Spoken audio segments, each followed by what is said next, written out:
Hello everybody and welcome back to the channel. So today we're going to have a look at the top 5 best setups you guys want to be using in Black Ops 6 Zombies. This doesn't include any wonder weapons. This is all the weapons you can use from spawning in. Now there are 5 very solid weapons that you guys can pick from and definitely try out. This is going to help you get to those higher rounds, whether that being on Terminus, Liberty Falls, or later in the week, Citadel de Mar. So if you'd like to see stuff like this in the near future guys, definitely drop a like, subscribe if you're new as well to help me get to that 15k goal mark. But anyway guys, let's jump right into today's video. Now the first one is for pretty much some of people that once your first prestige, you're going to be a lower level. This is definitely going to be useful to use. So it is going to be the XM4. Now this weapon, bog standard, is not too bad. It's quite mid, but you can actually purchase this on both of the current maps and you can get higher weapon rarity by purchasing it off the wall. This weapon once packer punched absolutely beams and it is an absolute mega machine once you put the correct attachments on it. Also, if you use the Deadshot and Speed Cola augments, you're going to feel like you're never going to reload again, and this is definitely good for beaming down huge herds and zombie bosses. Now the attachments you guys want to be using is the Merlin Reflex. I always recommend putting a reflex on this because you want to be aiming for those headshots if you are going for the camos. But the CHF barrel, we also have the suppressor on there, but then we have the CHF barrel. This is literally going to help with your headshot multiplier, which is always a bonus in zombies.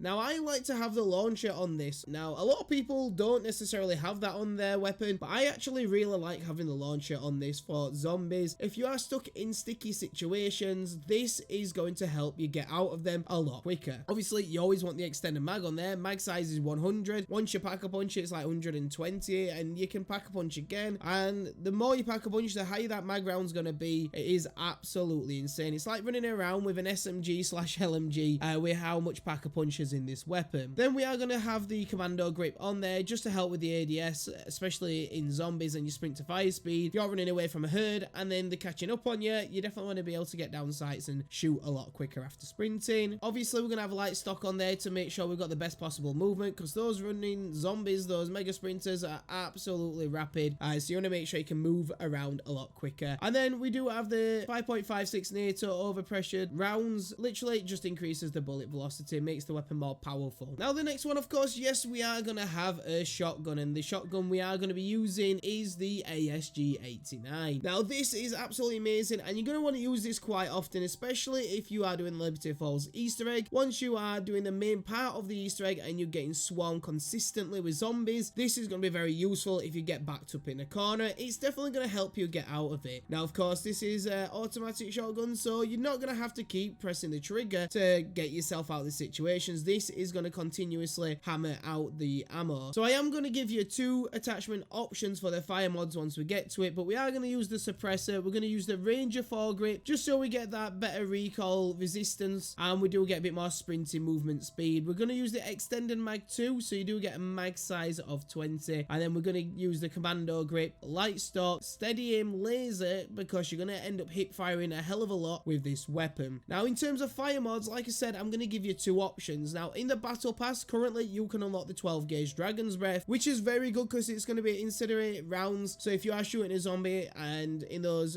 high rounds and potentially you've died and your weapon's not pack a punch, at least it's still going to continuously give damage to the zombies and get the kills. However, if this isn't an option for you, if you don't have the battle pass or if you are yet to unlock this section of the battle pass, you can use the 12 gauge slug. This is very good as well. Bullet velocity, damage range, vertical and horizontal recoil control all have an increase. It does decrease your hip fire spread, but it's not much of a problem because this one, let's be honest, you're going to be up close and personal. Now number 3 is another great option. This is going to be very good for your movement around the map, getting away from these really super fast zombies and getting out of those sticky situations, but it's like a laser beam, which is going to be the C9. For the attachments options, I always use the suppressor. I don't necessarily know why, but I just like the suppressor on weapons in zombies and multiplayer as well, but obviously it's more useful in multiplayer than it is zombies. But for the barrel, we're going to use the CHF barrel once again. Like I say, it does give you the headshot multiplier. We're going to use the Ranger foregrip just so we can improve our horizontal recoil control and sprinting movement speed. We're then going to use an extended mag 1 to we don't need a massive mag on this because this is all about movement and this is about being able to move around the map a lot quicker. But like I said, it does help beam down very quickly. Commando grip, then we're going to use that to increase our ADS and sprint to fire speed, which is always is always essential when you are getting out of sticky situations and gonna get yourself into another sticky situation, basically, because that's just how zombies rolls, innit? Let's be honest.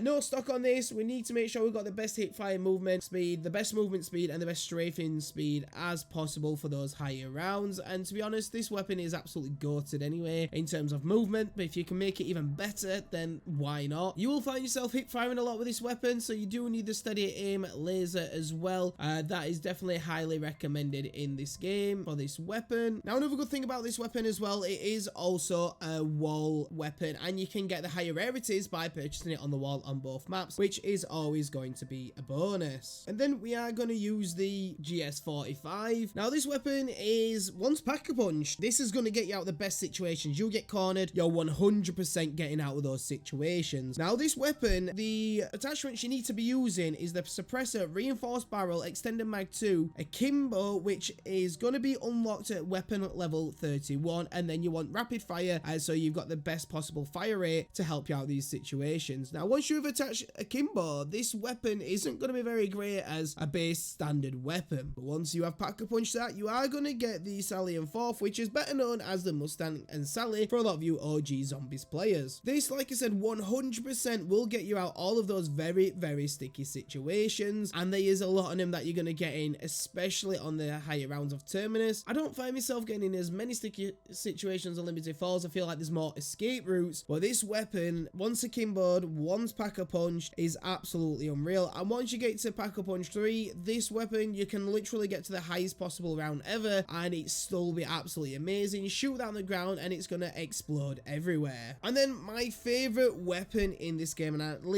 you're going to be baffled by me saying this, but my absolute favorite weapon in this game is going to be the LR7.62. Now, a lot of people would probably scratch their heads at that, thinking, why are you using a sniper? Now, personally, I would argue and say this is the best weapon in the game. I genuinely think it is very, very overpowered. Now, a lot of you are going to scratch your head. Now, at first, it isn't that great, like, unless you get it pack-a-punch, it's quite mid. But if you have the right attachments on, so I like to use the red dot side to make life easier, suppressor, reinforced barrel, position, handguard, extended mag 2, commando grip, infiltrator stock, and rapid fire. Rapid fire is always a bonus on any weapon in zombies, because obviously you want to, fire as much firepower down as you can, as quick as you possibly can as well. Now, once pack-a-punched, this weapon is basically the scavenger from the Call of the Dead. If you don't remember that gun, it literally had explosive rounds. You literally shoot this on the ground, it's going to kill 5 zombies, and that's just with the base, literally the simple base pack-a-punch. Get to pack-a-punch 3, and the rounds are going to be endless. Like, you're literally going to get an insane amount of kills very quickly with this, and you're going to fly through those herds of zombies. So they are my 5 top class setups you should be using in Black Ops 6 Zombies currently. Now, like I said, this is a different style video. Once again, I've tried out, so if you guys have enjoyed it, want to see more like this, especially when we get Citadel de Mort next week, I'll happily do it once again and do more videos, more zombie tutorials, that kind of stuff. If you want to see it, let me know, because I'm getting really into zombies at the moment, and kind of just want to make loads of content on it, but it's up to you guys if you want to see that. But yeah, let me know your highest current round on any of the current zombie maps in Black Ops 6, and let me know down below what your favorite weapon is as well. Now, just a quick word from one of my partners as well, guys. If you haven't already got yourself some Control Freaks, you need to get yourself some Black Ops 6 ones while they've still got them in stock. Does come with additional in-game content, and you do get like a little silver coin as a keepsake with them as well. Use the code FloppyPenguin at checkout or the link down below. Save yourself 12% off. But anyway, guys, thank you so much for tuning in today's video. Citadel de Mort is almost here. I'm super excited, but as always, guys, I'll catch you on the next video.